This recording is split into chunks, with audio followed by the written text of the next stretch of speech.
Ini adalah misi pelarian paling spektakuler yang pernah saya lihat. 10 tawanan perang Soviet mencuri seorang pembom Jerman dari kamp konsentrasi yang dijaga ketat. Pada saat yang sama berhasil terbang ke wilayah udara Uni Soviet. Tapi bagaimana mereka melakukan ini? Ini adalah film adaptasi berdasarkan kisah nyata seorang pilot Soviet. Berjudul V2 Melarikan Diri dari Neraka. Aktor utama pria Mikhail adalah pilot top tentara Soviet. Selama pertempuran, ia menembak jatuh total 9 pesawat tempur Jerman. Tapi terlepas dari bakat yang hebat, ada kalanya kamu melakukan kesalahan fatal. Dalam satu misi, dia menerbangkan pesawat tempur L-7 yang ditabrak pesawat Jerman. Pesawatnya segera terbakar dan secara bertahap kehilangan kendali. Di saat kritis, dia mendobrak jendela, terjun payung untuk menghindari tangan maut. Namun setelah mendarat, dia segera dikepung oleh tentara Jerman di semua sisi. Setelah itu, ia dikirim ke kamp konsentrasi yang ketat, tempat yang dikenal sebagai tanah tawanan perang Soviet. Setelah tukang cukur Yahudi melihat ID-nya. Organisasi pelarian. Pilot. Untuk orang sepertimu, kamu mungkin akan langsung dikirim ke krematorium. Karena Jerman pasti akan menggunakan cara yang paling kejam. Untuk membalas dendam pada pilot Soviet yang mengebom mereka. Benar saja, tidak lama kemudian, Mikhail dianggap sebagai kuli yang diangkut ke Pulau Usedom di bagian paling utara Jerman. Dan pangkalan Peenemünde di pulau ini adalah tempat rudal balistik V2 pertama dikembangkan dalam sejarah. Baru pindah ke sini, dia ditanya oleh orang Jerman. Nama? Nikitenko Grigoky. Untungnya, tukang cukur Yahudi yang baik memberinya ide seorang tentara Ukraina yang tewas dalam pertempuran. Berkat itu, Mikhail menyamar sebagai orang ini dan lolos dari bahaya. Tapi hanya untuk sebentar saja. Karena di tempat ini hanya ada 2 tipe orang. Kamu bajingan, hidupmu milik kekaisaran, mengerti? Di kamp ini hanya ada 2 tipe orang. Itu adalah orang hidup dan mati. Segera Mikhail mengerti satu hal. Tidak mungkin meninggalkan tempat ini hidup-hidup. Lihatlah pembom Jerman yang diparkir di lapangan terbang. Sebagai pilot pemberani, dalam benaknya, pikiran untuk melarikan diri dari sini terlintas. Namun, saya bukan satu-satunya yang memiliki pemikiran sembrono ini. Dalam proses satu kali akan kerja keras, dia menemukan bahwa beberapa saudara laki-laki juga berencana untuk melarikan diri di tepi pantai. Ada juga anjing Jerman yang bertugas sebagai penjaga di sini. Mereka berencana untuk mencuri kapal patroli dan kemudian pergi ke pantai yang berlawanan. Tapi rencana ini benar-benar seperti pergi ke kematiannya sendiri. Setelah mengetahui bahwa Mikhail adalah seorang pilot Soviet, dan juga ingin mencuri pesawat untuk melarikan diri, mereka dengan tegas setuju untuk membiarkan dia bergabung dengan mereka. Tapi masalah muncul lagi. Itulah Mikhail yang tidak punya pengalaman menerbangkan pesawat tempur Jerman. Jadi dia perlu mendekati bandara untuk mengetahui spesifikasi di kokpit pesawat ini. Jadi di bawah bantuan anjing pemburu. Selama penugasan lokasi kerja, mereka diatur untuk pergi ke lapangan terbang tempat Jerman mengembangkan rudal V2. Di kamp konsentrasi yang dijaga ketat ini, beberapa tawanan perang Soviet sedang bersiap-siap untuk mencuri pesawat tempur Jerman secara sembarangan. Bisakah mereka melakukannya?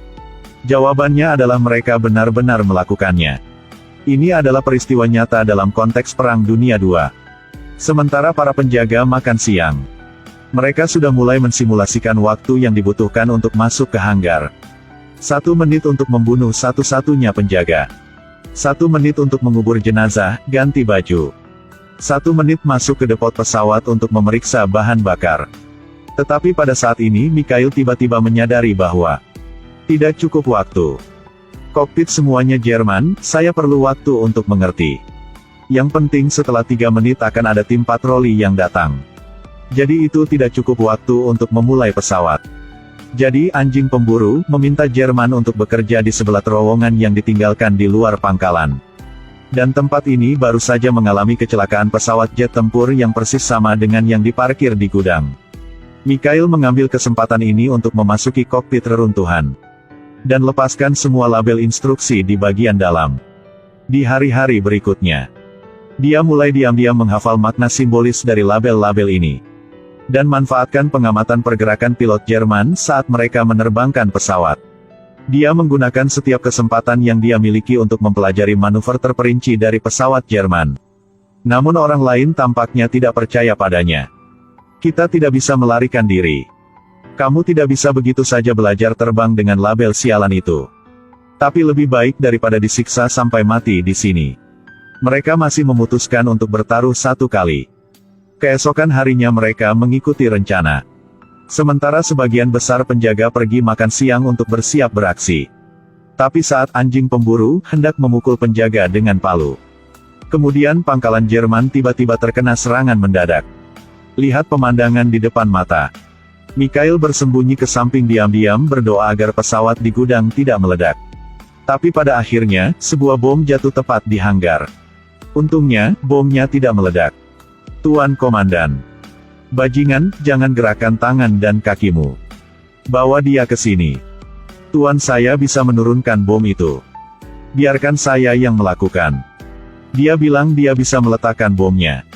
Mengapa kamu ingin membantu kami? Mikhail menggunakan alasan bahwa dia sangat lapar dan ingin menukar makanan. Saya akhirnya diizinkan untuk memanjat untuk membongkar bom. Di bawah bantuan orang lain. Bom itu berhasil dijatuhkan. Dan Mikhail juga melihat struktur di dalam kokpit jet tempur Jerman untuk pertama kalinya. Sampai beberapa hari kemudian. Mereka memutuskan untuk bertindak lagi sesuai dengan rencana lama yang sama. Sementara yang lain pergi makan. Pria, anjing pemburu, segera berjalan di depan satu-satunya penjaga. Semua orang yang melihat ini bergegas untuk membantu. Mereka tidak memiliki cukup nutrisi untuk bergegas ke orang dan memeluk kaki mereka. Yang lain mencoba untuk menahan tangan. Butuh semua kekuatannya untuk mengalahkan satu tentara. Lalu salah satu dari mereka buru-buru mengganti pakaian penjaga. Setelah itu mereka terhuyung-huyung di dalam hanggar. Namun Mikhail sekarang, karena kekurangan gizi jangka panjang, bahkan berdiri pun tidak tahan.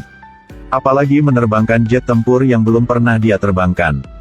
Beberapa tawanan perang Soviet menghancurkan seorang penjaga Jerman di kamp konsentrasi. Mereka akan menerbangkan pesawat tempur Jerman untuk melarikan diri dari sini. Namun pilot Mikhail sekarang bahkan tidak bisa berdiri. Sisanya dengan tidak sabar mendesaknya untuk memulai pesawat. Apakah kamu tahu cara mengemudi? Seseorang akan segera datang. Sialan, cepat. Ada apa? Baterai. Ayo cari baterainya. Apa bentuknya? Dengan panik, mereka akhirnya menemukan baterai pesawat. Dan berhasil menghidupkan mesin. Aku akan melepaskannya. Ya, cepatlah, cepatlah. Kenapa kamu tidak bergerak seperti ini? Saya melihat roda di bawahnya terkunci. Cepat turun dan lepaskan kuncinya. Kacau sepanjang hari. Pesawat akhirnya perlahan meluncur dari gudang. Tapi yang mengejutkan mereka adalah beberapa penjaga di gerbang dan di atap sepertinya tidak memperhatikan mereka. Mungkin mereka tidak percaya bahwa di markas yang dijaga ketat ini, para tahanan bisa menerbangkan pesawat mereka. Jadi pesawat perlahan meluncur ke landasan. Siapa yang mengira bahwa staf sinyal akan memberi sinyal bahwa mereka tidak bisa terbang? Tapi sekarang Mikhail tidak terlalu peduli. Dia masih langsung berakselerasi ke depan. Karena tidak tahu cara mengontrolnya dengan benar. Jadi pesawat tergelincir ke ujung landasan dan masih tidak lepas landas. Pada saat ini, Jerman telah menemukan mereka. Serangkaian penjaga segera mengejarnya. Sebuah mobil dengan cepat mengejar ke landasan. Mereka sekarang tidak punya jalan kembali. Tapi hanya bisa menentang segalanya untuk lepas landas lagi. Di bawah pengejaran tentara Jerman. Di saat-saat terakhir landasan, mereka berlima bergabung untuk mendorong tuas agar pesawat lepas landas. Tapi segera, sebuah jet tempur Jerman menyusul mereka. Kedua belah pihak segera pecah menjadi pertempuran udara.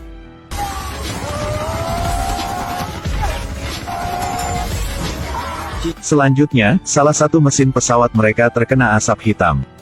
Tepat ketika tentara Jerman yang terkunci pada sasaran hendak menghancurkan salah satu mesin pesawat mereka yang lain. Untungnya senjatanya macet. Namun dia tidak punya niat untuk memaafkan mereka. Dia mengendalikan pesawat untuk terbang ke atas untuk menabrak mereka dari atas. Mikhail melihat ini dan menyuruh yang lain untuk melepaskan senapan mesin di depan pesawatnya. Lalu arahkan pistol dan tembak dari atap pesawat. Berkat itu, pesawat Jerman yang ditabrak langsung jatuh. Jadi 10 tawanan perang Soviet melarikan diri dari neraka di bumi seperti itu. Tetapi ketika mereka terbang ke wilayah udara Soviet, kemudian mengalami serangan sengit dari senjata anti pesawat Soviet di darat. Apa yang mereka terbangkan adalah pesawat tempur Jerman. Akhirnya, sisi lain dari mesin juga terkena. Pesawat jatuh bebas dengan cepat.